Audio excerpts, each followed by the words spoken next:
வணக்கம். கடந்த 6 பதிவுகளில் நம்ம இந்த இம்போர்ட் கிளியரன்ஸ், இந்தியாவில் இம்போர்ட் கிளியரன்ஸ் எப்படி நடக்குதுன்னு பார்த்தோம். முதல் பதிவில் நம்ம இன்ட்ரடக்ஷன் கொடுத்தோம். அதுக்கப்புறம் அந்த கப்பல் வர்றது எப்படி, ஐஜிஎம்னா என்ன, அல்லது பில் ஆஃப் என்ட்ரி, அதில் என்ன மாதிரி வகைகள் இருக்குது, அந்த ஃபைலிங் வழிமுறை எப்படி, அப்புறம் இந்த அசஸ்மெண்ட், அதாவது பொருளை எப்படி மதிப்பீடு பண்ணுறாங்க அந்த ப்ராசஸ் பார்த்தோம். அதுக்கப்புறம் எப்படி எக்ஸாமின் பண்ணுறாங்க, பரிசோதனை பண்ணி பார்க்குறாங்க.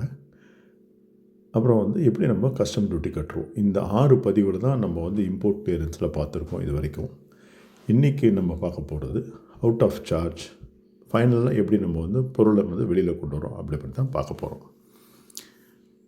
என்னென்னா இதில் முக்கியமானது அவுட் ஆஃப் சார்ஜ் அப்படிங்கிறத நம்ம ஓஓசி அப்படின்னு சொல்கிறோம். இது ஒரு முக்கியமான லீகல் பாயிண்ட். டியூட்டி கட்டியாச்சு, எக்ஸாமினேஷன் முடிஞ்சாச்சு, அதுக்கப்புறம் வெளியில் வரோம் அப்படின்னா என்னென்னு நம்ம தெரிஞ்சுக்கணும் இல்லையா? அதுதான் நம்ம ஃபைனல் ஸ்டேஜ் ஆஃப் இம்போர்ட் கிளியரன்ஸ்னு சொல்கிறோம். இந்த அவுட் ஆஃப் சார்ஜை காமனாக நம்ம என்ன சொல்கிறாங்கன்னா ஓஓசி அப்படின்னு சொல்லுவோம். இதுதான் ஃபைனல் அப்ரூவல்.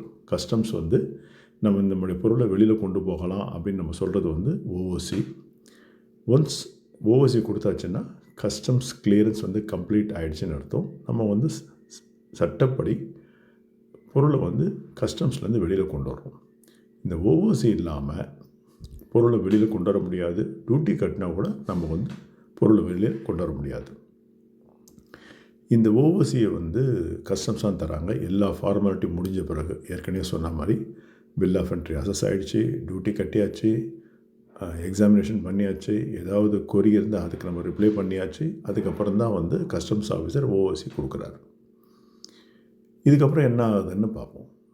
நீங்கள் ஓஓசி வாங்கிட்டால் கூட ஷிப்பிங் கம்பெனிலேருந்து டெலிவரி ஆர்டர் வாங்கலைன்னா பொருள் எடுத்துகிட்டு வர முடியாது. அதாவது டெலிவரி ஆர்டர் வாங்கியாச்சுன்னா ஷிப்பிங் லைனுக்கு எந்த ஒரு அப்ஜெக்ஷனும் கிடையாது பொருளை ரிலீஸ் பண்ணுறதுக்கு. இப்போல்லாம் ஈவன் டெலிவரி ஆர்டர் கூட ஆன்லைன்லேயே தான் கொடுத்து, அதுக்குண்டான பேமெண்ட்டும் ஆன்லைன்லேயே கொடுத்து தான் நம்ம டெலிவரி ஆர்டர் வாங்குகிறோம்.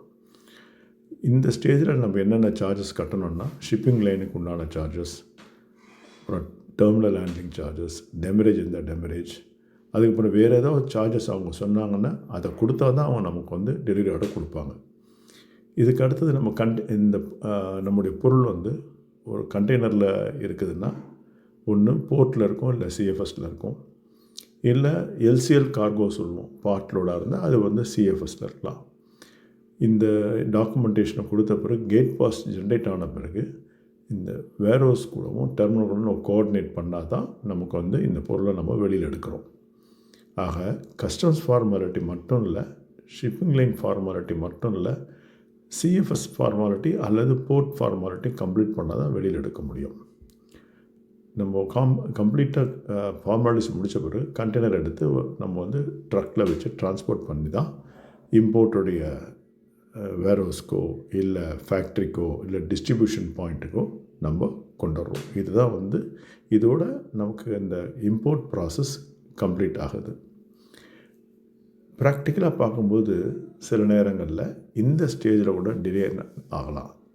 எதனால் டிலே ஆகலான்னா டெலிவரி ஆர்டர் வராமல் இருக்கலாம், சார்ஜஸ் ஷிப்பிங் லைனுக்கு முழுக்க கொடுக்காமல் இருக்கலாம், ஏதாவது அவங்களுடைய கால்குலேஷன், நம்ம கால்குலேஷன்லேயும் நம்ம அனுப்பின பேமெண்ட்லேயும் அவங்களுடைய கால்குலேஷன் சின்ன சின்ன வித்தியாசங்கள் வரலாம், அல்லது நமக்கு இருக்கிற டாக்குமெண்ட்டுக்கும் சிஎஃப்எஸில் இருக்கிற டாக்குமெண்ட்டுக்கும் மிஸ்மேட்ச் ஆகலாம், கேட் பாஸ் இஷ்யூஸ் இருக்கலாம், திடீர்னு அது அடிஷ்னல் டேமரேஜ் இருக்குது, டிடென்ஷன் இருக்குதுன்னு சொல்லி ஏதாவது மெசேஜ் வந்தால் கூட இதனால் நம்ம டிலே ஆகலாம். இந்த மாதிரி டிலே ஆகிறத தவிர்க்கிறதுக்கு நம்ம சொன்ன மாதிரி இந்த டெலிவரி ஆர்டர்லேயோ இல்லை சார்ஜஸ்லேயோ எந்த ஒரு டிஃப்ரென்ஸ் வராமல் நம்ம பார்த்துக்கணும்.